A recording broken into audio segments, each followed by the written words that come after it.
Green Bay travels to Jersey this week, where they will see a sign that says under new management, the Giants welcoming the Packers, this year's Mr. Robot, Jekyll and Hyde Team of the Year candidate.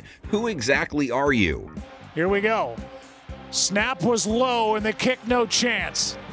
Packers on a 2-game losing streak. Their offense only capable of scraping together 7 points versus Philadelphia after losing to Carolina in a game where they only scored 13. They've scored 27-plus points 6 times this season, or they black out and can't score 14, which they've done 3 times now. Love gonna air it out for Watson. It's not there. Tied to Green Bay's offensive shortcomings, Jordan Love's sub-90 rate games. He's had 3, each in those 3 losses. A 68 rating versus Philadelphia, under 5 yards per attempt, 176 yards. Here he is at the bottom. You're going to see the coverage. I mean, he's just stuck right on him. So what is he looking at with New York's pass defense? Despite the rave reviews Caleb Williams is getting for his comeback heroics, it's not that New York's secondary got torched by him. They held him to 220 yards and a low 80s rate. Williams under pressure. Williams got away, throws incomplete. Giants defense let the Bears convert 3 of 4 red zone chances, gave up 24 points to Chicago, but they're giving up 27 points per game on the year, so it was a goodish day for them. 3 for 11 on 3rd down. 3rd and short, wide handoff to Swift, who's dropped in the backfield. Brian Burns finally didn't make it home. Giants didn't sack Caleb once. He really pulled some Houdini acts on them, which led to 63 Williams rush yards, the last batch on the game-winning TD. Look at the block.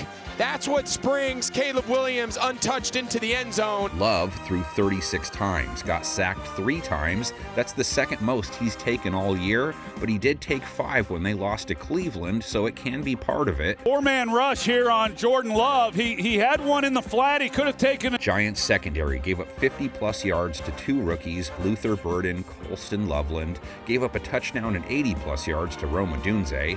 Only 1 Packer had 40-plus yards in their loss to Philadelphia. Christian Watson caught 2 passes for 45 yards. He's got Watson. And there is that first down. Dontavian Wicks was most targeted 9 times, just 38 yards. Romeo Doubs only 5 yards. Josh Jacobs, the only real source of offense, he scored with 74 rush yards. Jacobs bends it back and fights his way for the touchdown. He's a Bob Ross fan, visited the paint 6 straight games and 8 of 9. So why not load up on him? Giants have been a welcome mat to runners all year. No different week 10, 171 rush yards allowed to the Bears. Williams gashed them, and they couldn't handle DeAndre Swift. No team is allowing more than their 5.5 yards per carry to runners. He's got a hole to show it off right here. Gallops his way into the secondary.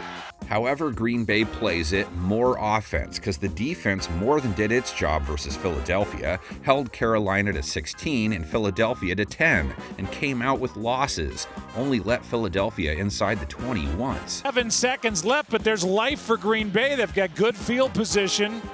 Their secondary held Jalen Hurts to 183 yards, just 1 touchdown. And yet here he comes. He dives in and lays out and makes a play on the football. Will they face Jackson Dart? Word early this week, wait and see. Outcome last week would have been different if Dart hadn't left. He had thrown for over 240 yards, over 8 yards per attempt, a rating over 90. He's had a 90-plus rate 6 of 7 starts. Remarkable for the big picture he's part of. Hey, it's a naked boot and wide open space for Jackson Dart.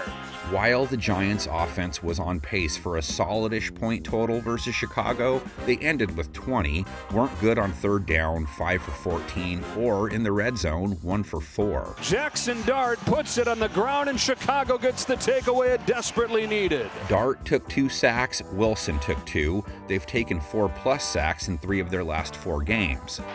Wilson chased. Montez Sweat gets there. Dart's rush game is one of the best parts of watching him play. Yeah, he lost the fumble when he got hurt, but 66 yards, 2 TDs along the ground, has a touchdown in 6 of his 7 starts, has 1 in 5 straight. Clearly emphasized. He's got it right here, and he's got another touchdown. Jackson Dart from 24 yards. Giants offense got a nice outing from Tyrone Tracy. He was good for them last year. He got hurt and then Scadaboo took over. He hit for 5.1 per carry, gave him 71 yards last week. And now Tracy comes in for him, runs hard across the 20. He's got a first down. It was one of the worst run defenses of 2025 that he faced. The Packers held Saquon Barkley to 60 yards, 2.7 a run. He stunts and comes underneath it, and so we've seen that from both sides. Cheese DBs gave up 40-plus receiving yards to Saquon, 40-plus to tight end Dallas Goedert, the big TD allowed to Devontae Smith, 4 Giants pass catchers with 50-plus receiving yards versus the Bears. Darius Slayton led them with 89. He's had 60-plus yards back-to-back games. Got all Matrix-like with one of his catches last week. Dart's throw is caught by Slayton.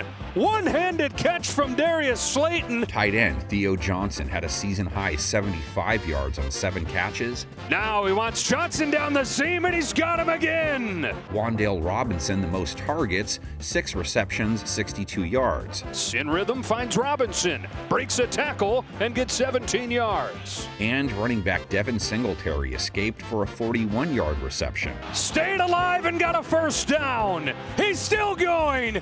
These are OG NFL franchises. Giants beat the Packers 6-0 in their first ever meeting back in 1928. Roll the clip. No clip? Like Stewie, I thought we had a clip. Okay, how about the time they put up 82 combined points then? We have 1971 at least, right? The season began with a Sunday shootout with the arch-rival Green Bay Packers, and the game immediately revealed its high-scoring character as Green Bay's Ken Ellis streaked 100 yards with a missed field goal.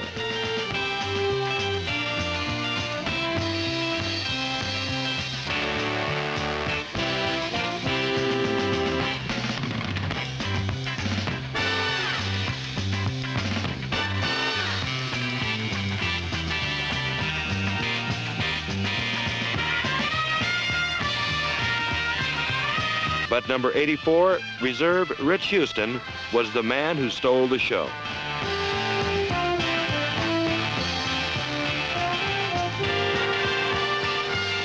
With regular receivers Bob Tucker and Don Herman hobbled by injuries, Houston took up the slack, hauling in 6 passes for 151 yards and scoring 3 touchdowns, 1 an 80-yarder.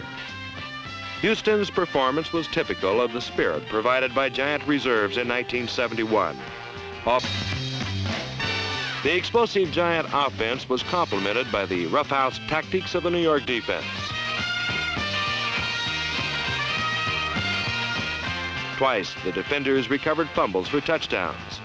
And in the final moments of the game, linebacker Jim Files' interception shut off the Packers' last hope. On opening day, the Giants staged one of their most explosive offensive shows as they edged Green Bay 42-40.